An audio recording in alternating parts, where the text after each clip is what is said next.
Apresentamos o podcast Entendendo a Obsessão, com nosso querido amigo e palestrante Guaraci Silveira.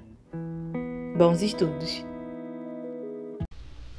Olá, meus amigos, minhas amigas que estão estudando conosco, o Entendendo a Obsessão. Nós estamos falando sobre influenciação telepática. Esse é o nosso áudio de número 15. Influenciação telepática.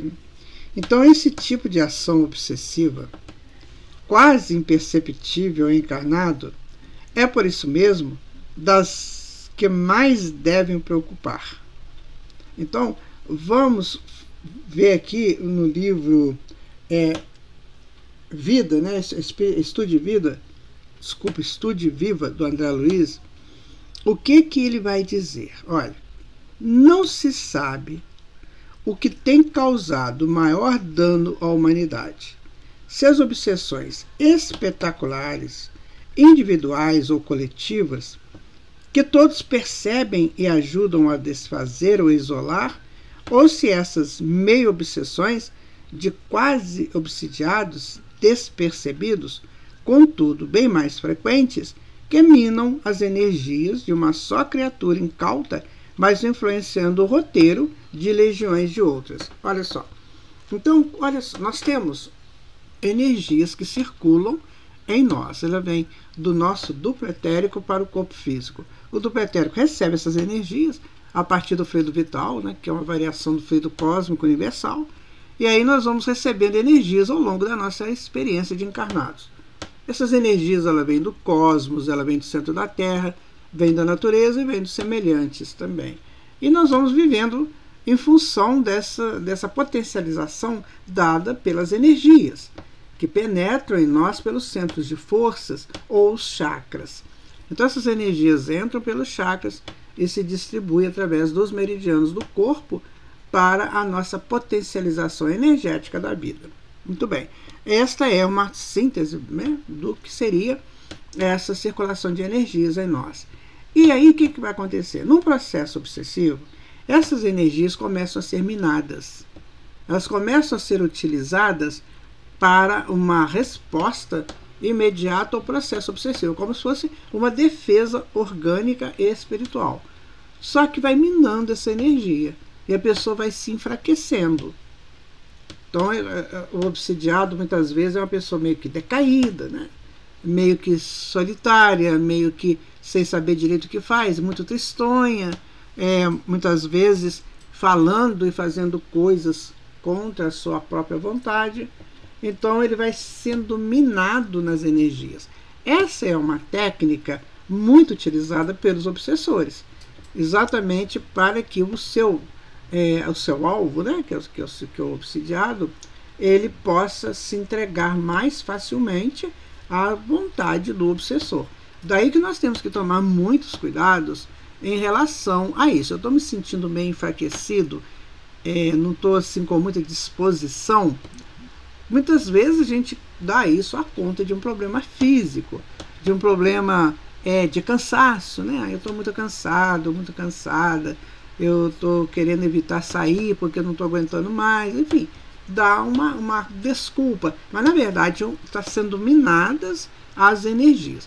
Daí que a pessoa tem que tomar cuidado e fazer umas reflexões. O que está passando na minha mente? Por que eu estou tão cansado ou tão cansada? O que justifica isso? Eu não estou trabalhando em excesso. Eu estou fazendo sempre o que eu fiz, né? E eu estou colocando em mim essa posição de não querer, de desânimos, né? Não querer fazer nada. Então pode ser aí que o obsessor esteja minando as energias, tá? Por isso que é aconselhável que a gente tome passes, que a gente esteja em processo permanente de oração pelo trabalho digno, né? Que você vai ficar rezando o dia inteiro. Aliás, reza vem do latim rezare, que significa repetir. Então não é rezar, é orar, é sair de dentro do seu coração, beleza? E aí o que vai acontecer? Você vai se fortalecendo, tomando seu passe, buscando cada vez mais locais melhores para você viver, para você transitar. Essas coisas, sabe, meus amigos e minhas amigas, às vezes tornam-se repetitivas, mas é para nos ensinar, né? Nós temos que seguir aquela situação que o Platão dizia, né? Que é o ignorante, você ensina, o rebelde você educa. Nós temos que tomar cuidado, porque às vezes a gente vive vidas assim muito desleixadas, né? Um desleixo pleno, não estou muito ligando, não estou muito importando com as coisas.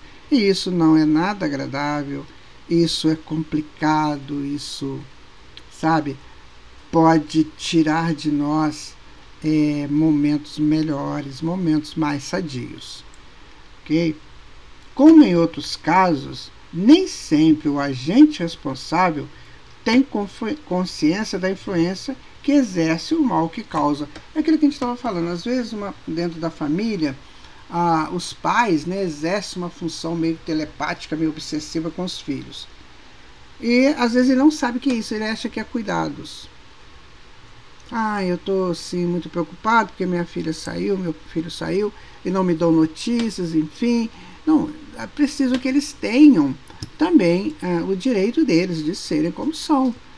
Às vezes eles precisam de uma orientação, a gente dá essa orientação, mas tem que deixar que eles também cresçam, que eles aprendam. É muitas vezes batendo com a cabeça na parede que eles vão aprender, outras vezes não precisa disso, tá? Mas exercer essa função meio que obsessiva em cima das coisas, né? Tem pessoas que têm uma obsessão terrível com outra pessoa. Por exemplo, marido com mulher, mulher com marido, no processo de ciúme. Isso é muito sério, porque isso cria laços deletérios. Isso não é amor. O amor, ele confia, ele liberta. Ele dá essa condição a pessoa que é amada de transitar como ele deseja transitar na vida dele. Agora, se há uma traição confirmada, a própria vida vai dizer isso. Ela vai trazer isso à tona.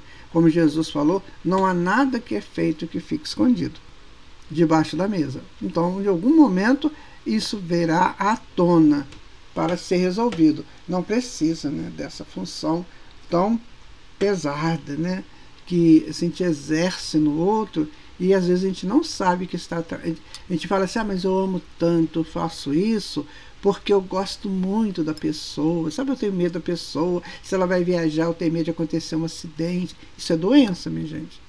O acidente, o desencarne, quando não é pelo suicídio, direto ou indireto, ele é natural, ele vai acontecer.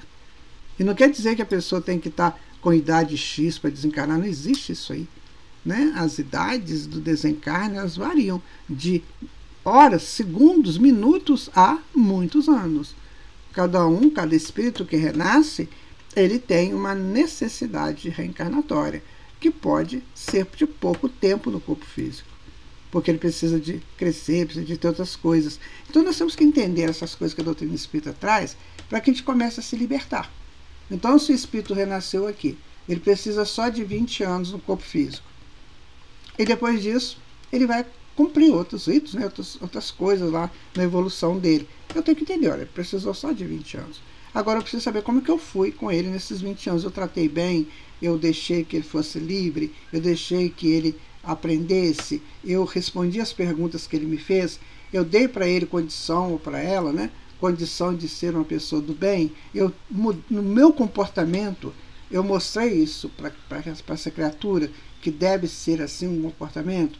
Então, se eu fiz tudo isso, e chegou o momento da pessoa ir embora, ir para o plano espiritual, eu tenho que libertar, senão eu fico obsidiando. Gente, tem pessoas que desencarnam, que suplicam aos que ficam aqui para deixá-los em paz. Me deixa em paz, eu preciso crescer. E a pessoa fica aqui naquele luto intérmino, né? Bom, essas coisas nós temos que aprender para evitar males maiores, né? De outras vezes, porém, não só o obsessor é consciente, como é ardiloso, preparando a ocorrência. Vamos ver de novo André Luiz aqui no livro Estude Viva, né?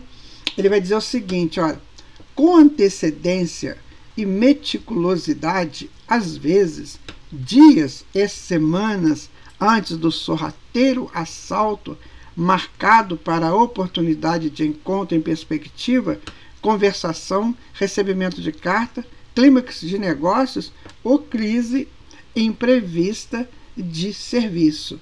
Então ele vai preparando todas essas armadilhas, né? Vai preparando. Você recebe um WhatsApp aqui, que a pessoa fala uma coisa que te deixa, né, para baixo. Você fala, nossa, mãe, para que eu recebi isso aqui? Um e-mail, alguma coisa assim, até uma carta, né? Hoje é mais difícil, mas pode ter uma carta, você fica para baixo, né? Pode ser um ardil criado pelo obsessor. Tem obsessores, gente, que eles vão nessas operadoras de telefone ou de outros segmentos, né? E cria ali uma situação que de repente você fica endividado sem ter a dívida. E aquilo fica te amolando, sabe, te fustigando. E ninguém sabe, é o sistema, é o sistema. Pode ser uma ação do obsessor. Então é preciso ter cuidado. Quando chegar para você uma notícia, você está devendo aqui, então corre atrás, vê o que é, vamos ver a origem dessa dívida. E eles ficam geralmente, vamos ver, não vê nunca, porque não tem. Eles ficam sem graça, porque já cobraram, né? E agora não sabe por que cobraram. É muito raro para o homem ser tão honesto de dizer assim, desculpe, o erro foi meu.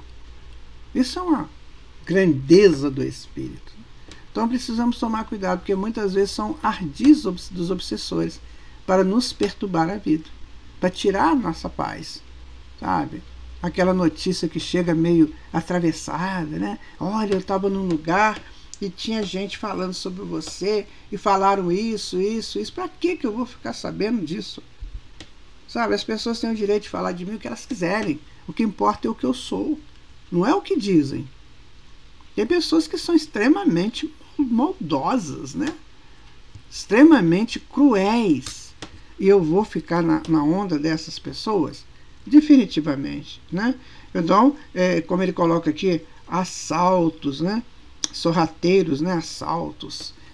Assalta a minha integridade, por exemplo. Eu sou perseguido, né, por uma pessoa na rua. Pode ser um ardil do obsessor. Então, quando eu percebo alguma coisa que não está indo de acordo com o bem que eu gostaria, né, com o meu comportamento ético e moral, aí, amigo, eu tenho que orar, tenho que sair daquele lugar e não voltar lá mais, pelo menos até passar essa fase. Então, o obsessor ele vai tirando e vai minando as nossas possibilidades de sermos felizes e úteis à sociedade. Essas coisas nós temos que analisar profundamente, né? Porque eu posso evitar tudo isso. Você pode evitar tudo isso. Mas é preciso que tenha aquela consciência cristã. Lembra que eu falei no outro áudio sobre o cristianismo? Então nós temos que ter consciência cristã. Benevolência, indulgência, perdão, né? Bondade, para entender o erro do outro, indulgência para, né, modificar aquela ação negativa que vem até mim, perdão para me libertar daquelas mágoas, aqueles sentimentos que me perturbam a vida. A pessoa muito magoada, muito ressentida, ela vibra em frequências baixas. Então ela está muito exposta a obsessores que chegam e ficam assim, não, você tem razão, a pessoa não podia ter feito isso com você, isso é um absurdo. Se eu fosse você, eu tirava satisfação, sabe? Eu fazia isso, fazia aquilo, enfim. Então, minha gente, cuidemos. Ressentimento, mágoa, tristezas, sabe? Essa coisa do eu não perdoo, tudo isso abaixa a nossa frequência mental, e baixou a frequência, é campo aberto para o obsessor. Então, tá vendo como é que a gente vai estudando a obsessão? Que a gente, se nós quisermos, nós jamais seremos obsidiados, porque eu jamais darei chances. Eu não abro a porta da minha casa para qualquer pessoa. Bate uma pessoa lá na minha casa ou me procura, né? Então, por favor, não, eu não te conheço, eu não sei o que você quer, né? Então, Fala o que você quer aí que eu vou ver. Fala a distância, não quero saber de você dentro da minha casa. Aí você pode colocar dentro da minha casa mental. Tá isso? Olha, vamos estudando, gente. Vamos aprendendo. Esse assunto ele é profundo, né? E a gente vai trabalhar um pouquinho mais sobre ele. Fica com Deus, muita paz para você.